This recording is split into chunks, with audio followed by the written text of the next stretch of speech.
I've been sitting here, staring at this blank screen for over an hour, trying to figure out how to start. Maybe I should just get into it. This is something I've carried with me for years, and even now, putting it into words feels impossible. But I need to do it. I need to get this out. I'm Alex, 34 now, and this is the story of how my sister, Emma, destroyed my life with a lie. A lie so devastating that it cost me my family, my future, and 10 years of my life. But before I can explain how it all unraveled, I have to tell you how things were before it all went to hell. Emma and I were close. Closer than most siblings, I think. Even with our 3-year age gap, we were practically inseparable. I was never the smartest kid, barely scraped by in school, but I had a passion for electronics. Not the programming kind, more like taking things apart and putting them back together. It started with old TV remotes and radios I found at yard sales, and by the time I was 16, my room was a workshop of wires, circuit boards, and half-fixed gadgets. Our parents didn't understand it, thought it was a waste of time, but Emma did. She was only 13 when I really got serious about it, and she'd sit in my room for hours, watching me work, asking questions, helping me sort parts. It was our thing. Emma was the golden child. Straight A's, cheerleading, student council, the whole package. Meanwhile, I was the kid barely passing my classes, spending most of my time locked away with my projects or at the skate park. But despite how different we were, she always had my back. Like the time I got caught smoking behind the gym, she convinced the principal I was just holding it for someone else, even cried to sell the story. She was good at that. Really good. I looked out for her too, maybe too much. I was the protective big brother, and any guy who showed interest in her had to go through me first. I wasn't trying to be a jerk about it, just didn't want her getting mixed up with the wrong people. One guy in particular, Ryan, was persistent. A senior with a shiny car and a smug attitude. The kind of guy who thought he could get whatever he wanted. I caught him trying to get Emma to ditch class one day, and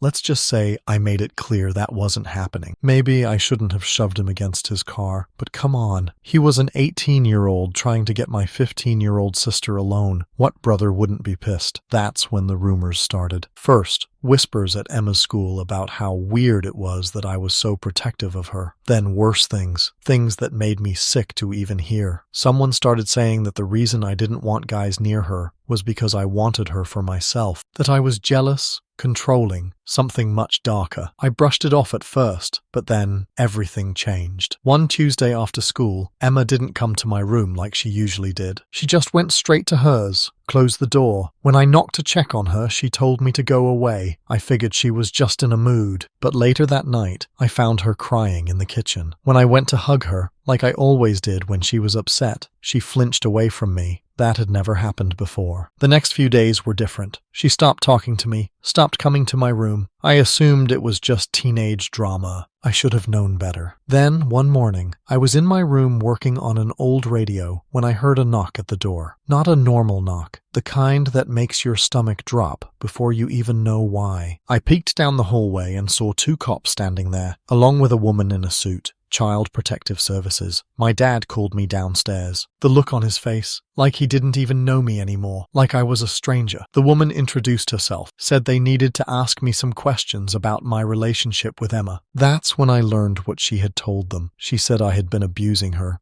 I remember my vision going blurry, the words not even making sense. She said that I had forced her into my room, that I locked the door, that I had threatened her. She even twisted my hobby, said the wires and zip ties I used for projects were for something much worse. I looked at my dad, waiting for him to step in, to defend me, to laugh at how ridiculous this all was. But he didn't. He just stood there, nodding along like everything made perfect sense now. The locked doors, the protectiveness, the hours spent alone in my room. They weren't seeing me anymore. They were seeing the monster Emma had described. I tried to explain. I showed them my half-finished projects, the broken radio, the piles of circuit boards. I told them how Emma used to sit with me, how she used to help, but it didn't matter. They had already made up their minds. The CPS worker asked if I had ever made Emma feel special by letting her help with my projects. If I ever told her she was different from other girls. The way they framed everything made it all sound so twisted. Then they brought up Ryan, the guy I had shoved. Emma had turned that too, said I wasn't being protective, but possessive, that I couldn't handle her growing up. that I wanted to keep her all to myself. The worst part? She was crying while she told them all this, playing the part of the scared little sister so perfectly that even I almost believed it. I lost it. "Emma, what the hell are you saying?" My voice cracked, not with anger, but disbelief. She wouldn't even look at me. I turned to my dad, desperate. "Dad, come on. You know me. I would never—" He cut me off. "Get your things." His voice was cold, final. "We're going to the station." That was it. No trial, no evidence, no real questions. Just my father driving me to the police station in silence, like I was already guilty, like I was already nothing to him. And that was the moment I knew my family was gone. And I was completely alone. I knew something was wrong the second I stepped into the kitchen. My dad was standing stiffly by the table, arms crossed, jaw clenched. His eyes, God, I'll never forget the way he looked at me that day. Like I wasn't his son anymore. The woman in the suit introduced herself as someone from CPS. The cops flanked her, their hands resting near their belts. Not aggressive, but ready. "We need to ask you some questions about your relationship with your sister," the CPS lady said, her voice calm. Too calm. My stomach dropped. "What?" I let out a nervous chuckle, glancing at my dad. "What is this about?" He didn't answer. The CPS lady sighed, like this was all so routine, like she wasn't about to blow my life apart. "Lily has made some serious allegations against you, Adam. We need to talk about what's been happening between you two." My brain short-circuited. Allegations? Against me? I looked at my dad again, searching for something. Confusion, disbelief, anything that meant he wasn't buying this. But he just stared at me, his face unreadable. "What? What are you talking about?" I said, my voice barely above a whisper. She opened a folder, pulled out some papers. "Your sister told her school counselor that you've been—" She hesitated, like she was picking her words carefully. "Inappropriate with her for years. She says that's why you always had your bedroom door locked. That's why you didn't want her dating. She claims you threatened her to keep quiet." I physically staggered back, like I'd been punched. "No," my voice cracked. No,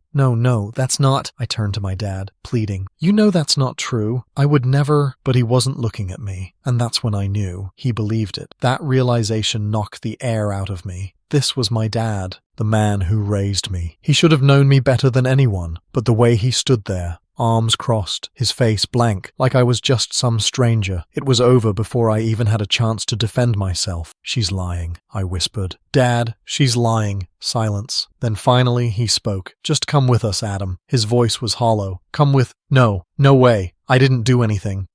The male cop took a step forward. "Son, let's not make this harder than it needs to be." And that's how they got me. No evidence, no proof, no real questions. Just my dad giving them permission to haul me out of my own home like I was already guilty. I barely remember the ride to the station. My brain was in a fog, my ears ringing. This wasn't real. It couldn't be real. Lily was my sister, my best friend. Why would she? How could she? I kept replaying everything in my head, searching for where it went wrong. The shift in her behavior, the rumors at school, the way she'd been avoiding me. Had she been planning this? Or was it some impulsive lie that spiraled out of control? By the time they locked me in an interrogation room, I was shaking. The two detectives came in. One man, one woman. The guy, Detective Carter, played the good cop. Friendly smile, calm voice. "Adam," he said, like we were just two guys having a conversation. "Help us understand what's going on." I swallowed, my throat dry. "I don't know what's going on. My sister is lying. I don't know why, but I swear to God I never touched her. Ever." Carter nodded slowly, like he was considering my words. "Okay. Tell me about your relationship with Lily." I hesitated, because how do you even answer that? "She's my little sister," I said. "We were close. I looked out for her. That's it." The female detective, Sinclair, finally spoke. "Your sister says you were possessive, that you didn't want her dating because you didn't want to lose control over her." I blinked at her. "Control? No, I was just protecting her. She was 15. Guys like Jake—" I stopped, realizing too late how that sounded. Sinclair's eyes narrowed. "Ah, Jake, the boy you shoved against a car?" I clenched my jaw. He was a creep. He was trying to get her to skip school. I was just—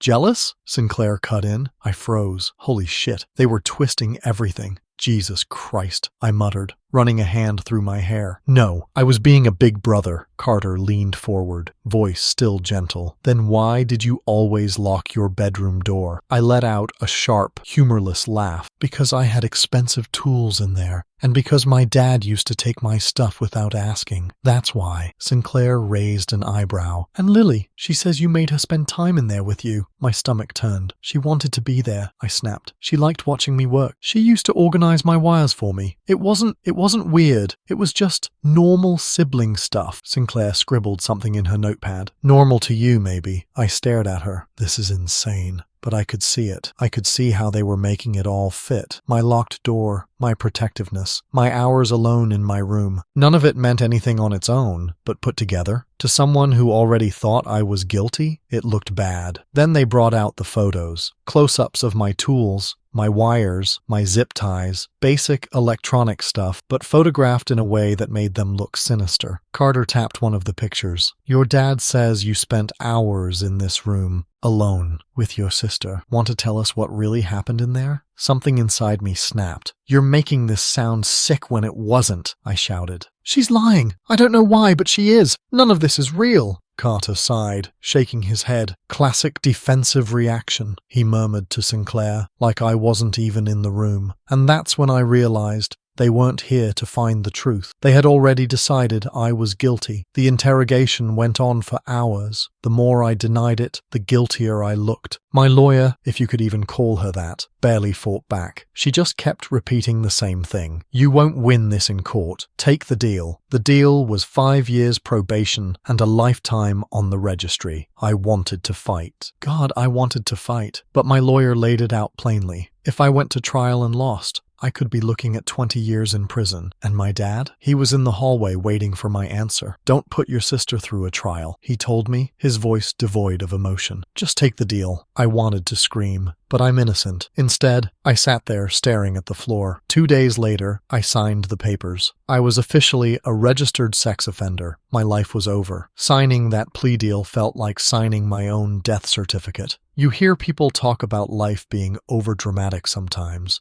Like, oh, my life is ruined because I failed a test, or I'm never gonna recover from this breakup. But this was real, because the thing about being on the list, the registry, is that it's not just a punishment. It's a brand, a permanent stain that never washes off, a label that turns you into a monster overnight. I walked into that courtroom as Adam Thompson, son, brother, guy who liked fixing old radios. I walked out as Adam Thompson, convicted sex offender, and there was no coming back from that. The first time I really felt the weight of it was when I tried to find a place to live. I had some money saved from working odd jobs in high school, so I figured I'd just rent a small apartment, get a fresh start. But the second I had to check that little box on the application, the one that asks if you've ever been convicted of a sex crime, I knew I was screwed. The landlord didn't even try to hide it. She looked at my paperwork, glanced at me, then physically backed away, like I was going to lunge across the desk and attack her. I'm sorry, she said, her voice tight. I have grandchildren who visit, like I was some kind of predator. I walked out of there numb. It kept happening. Over and over. Every application, every interview. Every time someone ran a background check, we'll call you. They never did. I finally landed a job at a small factory, the kind of place that didn't ask questions, as long as you showed up on time. My boss, Mike, was an old school guy, rough around the edges but fair. I don't care what you did, he told me on my first day. Just don't bring trouble to my shop. I kept my head down,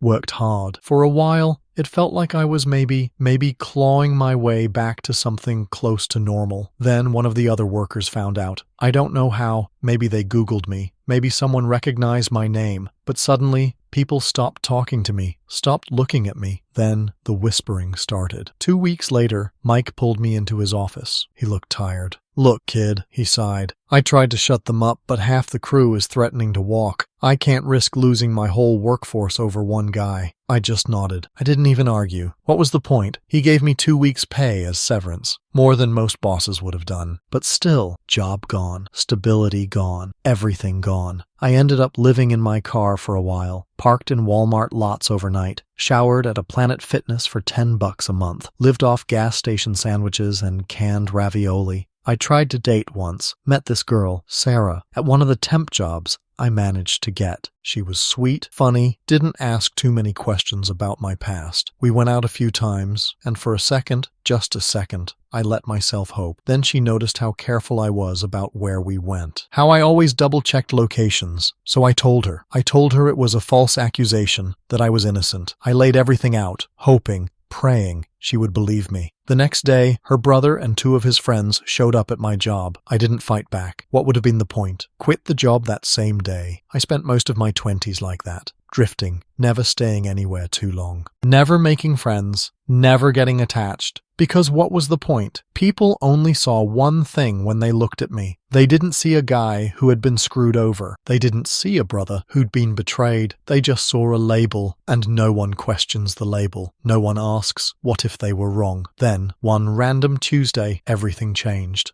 I was working another factory job, head down, keeping to myself, when I got an email from some private investigator. Almost deleted it, thinking it was spam, but something made me read it. He said he'd been hired by Lily's husband, Brian. Apparently she'd been acting weird lately, jumpy, paranoid. Brian started digging into her past and found inconsistencies in her story about me. The investigator wanted to talk. I ignored it at first. What was the point? I'd spent years trying to forget about Lily, about my parents, about all of it. Then he sent another email, this time with attachments, court documents, case files, text messages, stuff I had never seen before. We met at a diner outside town. His name was Frank, and he didn't waste time. Your sister's story is falling apart, he said, spreading out documents across the table. Been doing this job for 30 years. Never seen someone mess up their own lie this bad. I stared at the papers. My hands were shaking. Turns out, Lily had been sloppy. The timeline she gave about when things supposedly happened didn't match school records. The witness statements changed every time she told the story. But the thing that really blew it open, Jake. Remember Jake, the senior I shoved against his car? Turns out he wasn't just some random guy sniffing around Lily. She was dating him, in secret. And not just that. She got caught in his car doing things she definitely wasn't supposed to be doing. She panicked. She thought I was going to tell our parents, so she needed a distraction. Something so big, so shocking, that no one would ever even think about questioning her. She made up the accusations. Because once you accuse someone of something like that, nothing else matters. Frank had proof. Texts between Lily and her friends from back then. Screenshots she thought were deleted. In them, she literally planned the whole thing. Talked about needing a nuclear option to keep me quiet. She never expected it to go as far as it did. She thought they'd just send me away to live with relatives. But when Dad went full scorched earth on me, she was too scared to take it back, and then it was too late. Frank slid one last document across the table, a signed confession. Brian, her husband, had confronted her with all the evidence, and she broke down, told him everything. I sat there staring at the paper. My entire body felt numb. Frank exhaled, rubbing his temple. Listen, kid,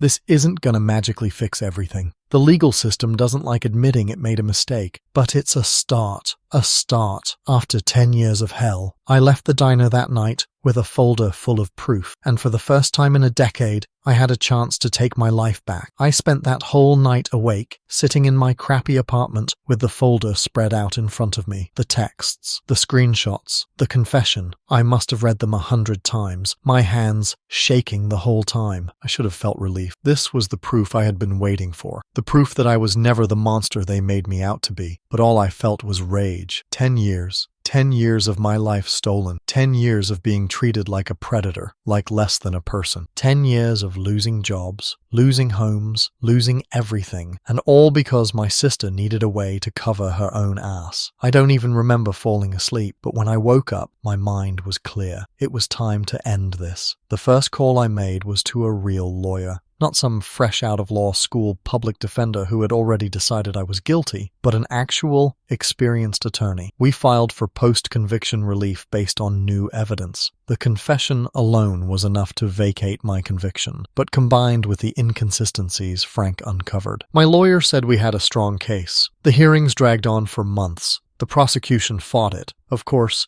They did. The system doesn't like admitting when it's wrong. But the evidence was too strong, and finally one day, the judge ruled in my favor. Case vacated. Conviction wiped. Name cleared. I should have felt something. Relief, joy, something. But all I felt was empty, because clearing my name didn't give me my life back. It didn't give me back the years I lost, the people I lost, the future that had been stolen from me. And that's when I got the letter. No return address. But I knew who it was from before I even opened it. My parents. It had been 10 years since they last spoke to me. 10 years since my dad looked me in the eye and told me to just take the deal. Inside was a letter in my dad's stiff, impersonal handwriting. They wanted to meet. Lily had finally come clean. Well, partially. She spun some watered-down version of the truth, painting herself as a scared little girl who made a terrible mistake. No mention of the fact that she calculated the entire thing. No mention of the texts where she planned it all out. But apparently, it was enough for them to finally believe I was innocent. Tucked inside the envelope was a check. $50,000. Like, that was supposed to make up for everything. Like my life had a price tag. I held the check up to the light for a second. Then I laughed. Nothing had changed. They still thought problems could be solved with money. But I didn't need their money. I needed the truth to be known, and I needed to hear it from someone else's mouth. So I made another call. Brian, Lily's husband, answered after a few rings. There was a long pause when I told him who I was. Then, cautiously, Eric who? I let that sting for a second before answering. Lily's brother. Silence. Then a low, humorless chuckle. That's funny, he said. Because Lily never mentioned having a brother. Never mentioned any family, actually. Of course she didn't. Can't have the skeletons in her closet walking around telling the truth. Brian exhaled sharply. Jesus. I knew she was hiding things, but this? His voice had that tight, controlled anger of someone who had just realized how deep they'd been played. Then he sighed, and when he spoke again, his voice was firm. Final. I'm filing for divorce. I didn't say anything at first, just let the weight of his words settle between us. Then, finally, I nodded. Even though he couldn't see me. Good, I said. You deserve better. And I hung up. A week later, Lily deactivated all her social media, but not before posting some long-winded apology about how she had misremembered things as a teenager. She made herself sound like the victim, poor confused girl who made a mistake. Now, bravely coming forward with the truth. Her perfect life started falling apart after that. Brian went through with the divorce. He got full custody of their kid, used her confession to prove she was unstable. Her job?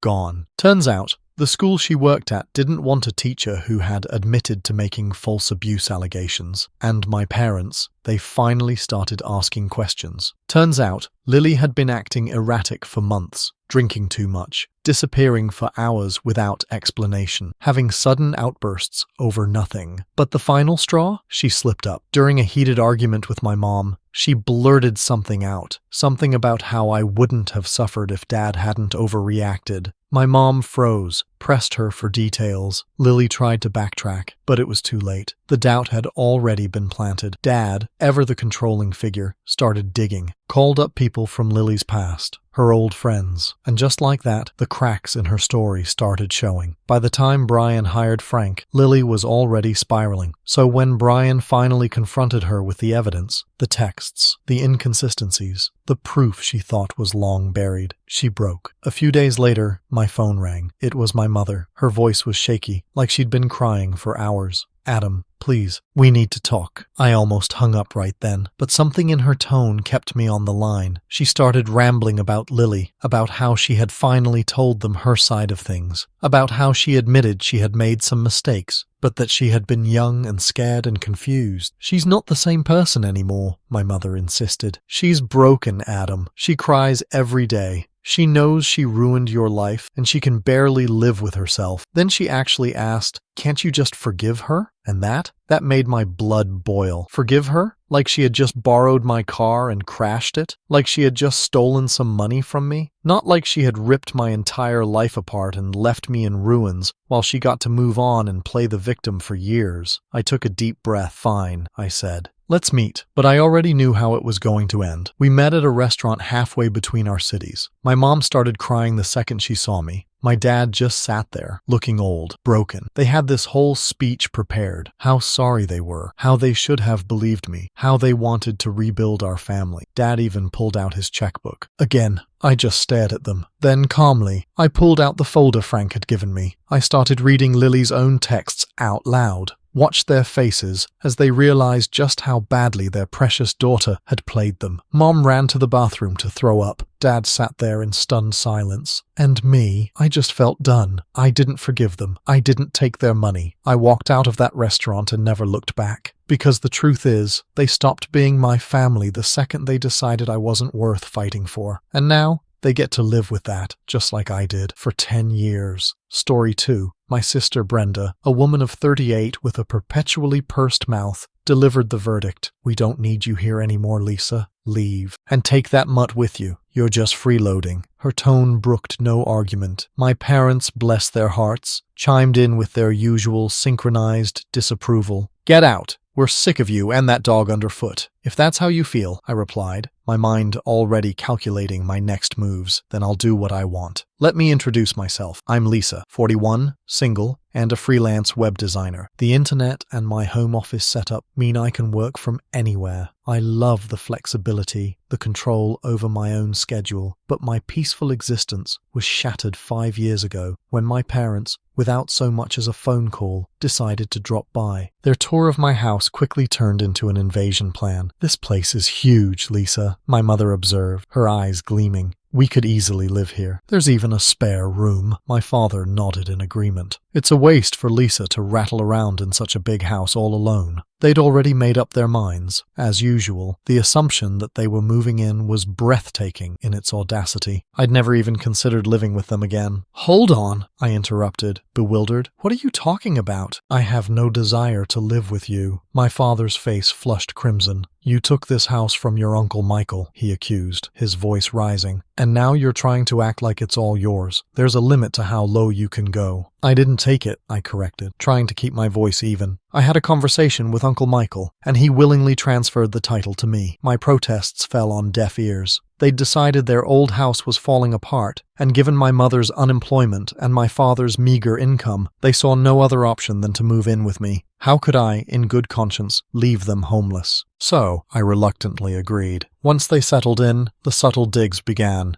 Lisa, you're in your 40s. Don't you ever plan on getting married? They never missed an opportunity to remind me of my single status. I loved my work. I was content with my life, but everyone seemed obsessed with my relationship prospects. They'd suggest I follow in Brenda's footsteps. Brenda, my younger sister, had chosen a more conventional path, though her married life, as I knew it, was far from perfect. I always brushed off their concerns, assuring them I was perfectly happy. One day, during yet another interrogation about my love life, my mother, who had been eavesdropping, jumped in. Don't talk about your sister like that. Unlike you, she's married and has a real job. I have a respectable job too, I retorted, even if I work from home. My mother scoffed. You just mess around on that computer all day. You're probably doing something shady, aren't you? Shady, I bristled. I earn my living honestly. There's nothing to worry about. My response only fueled her disapproval. How dare you talk back to your mother? You're nothing like your sister. The constant comparisons to Brenda were a familiar refrain. While Brenda held a temporary office job, I'd carved out a career that allowed me to work remotely. I knew their generation didn't quite understand the concept, but it still stung to be constantly belittled. One evening, as I was preparing dinner for my perpetually idle parents, the doorbell rang. It was Brenda, and she was hauling an impressive amount of luggage. Brenda, what's going on? It's been a while, I greeted her, surprised by her sudden appearance. I'm moving in, she announced, matter-of-factly. Starting today, moving in. Today? I didn't hear anything about this, I stammered. Mom and Dad didn't tell you? She asked, a hint of impatience in her voice.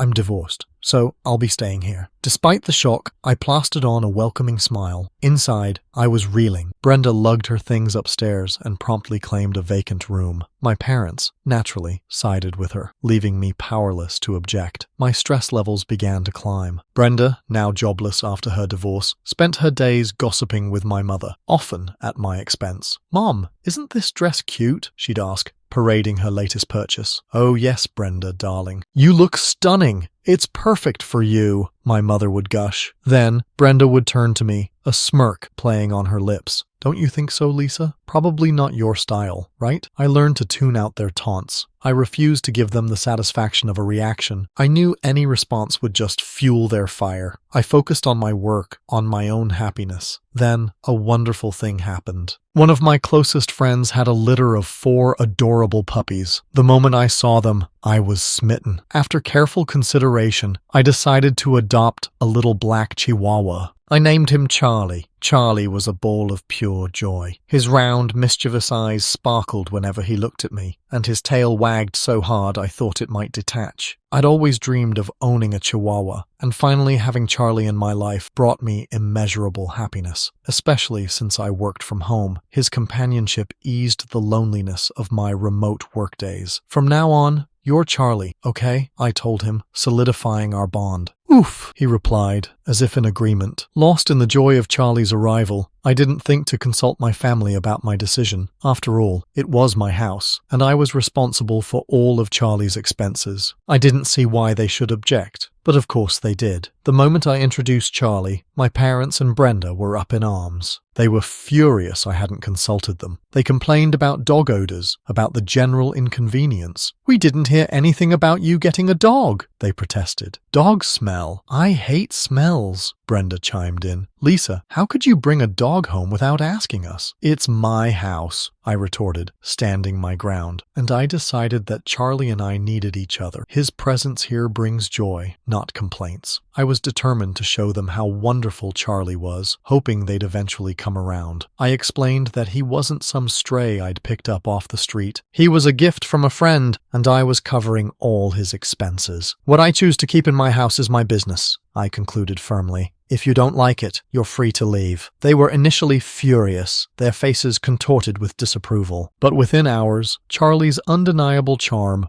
worked its magic. They were completely smitten. Aren't you cute? Yes, you are, they cooed, their anger forgotten. Are you mommy's, daddy's, or sissy's little boy? It was as if their earlier complaints had vanished into thin air. My entire family had fallen head over heels for Charlie, and miraculously, their hostility toward me began to dissipate. For a while, we enjoyed a period of relative peace. But peace, as they say, is fleeting. One day, while I was out running an errand, I received a frantic call from Brenda. Lisa, come home now, she shrieked. What happened? I asked, my heart pounding. It's Charlie, she yelled. He went to the bathroom on my clothes. What if they smell? Just wash them, I said, trying to calm her down. They'll be fine. And maybe you shouldn't leave your clothes all over the floor. It's my fault, she screeched. It's your poor training that's to blame. Brenda, I sighed. Charlie's still a puppy. If you'd taken him for a walk, he wouldn't have had an accident inside. You were so excited to take him out today. Did you even take him? I had planned to walk Charlie later, but I didn't realize this simple decision would set off a chain of events that would throw our fragile family dynamic into complete chaos. The real problem was that Charlie wasn't fully house-trained, and the consequences of my oversight were about to unravel. When I got home, I walked into a tense atmosphere. Brenda was fuming, and it was clear she'd already filled my parents in on the incident. They all glared at me. Brenda's soiled clothes were strewn across the floor,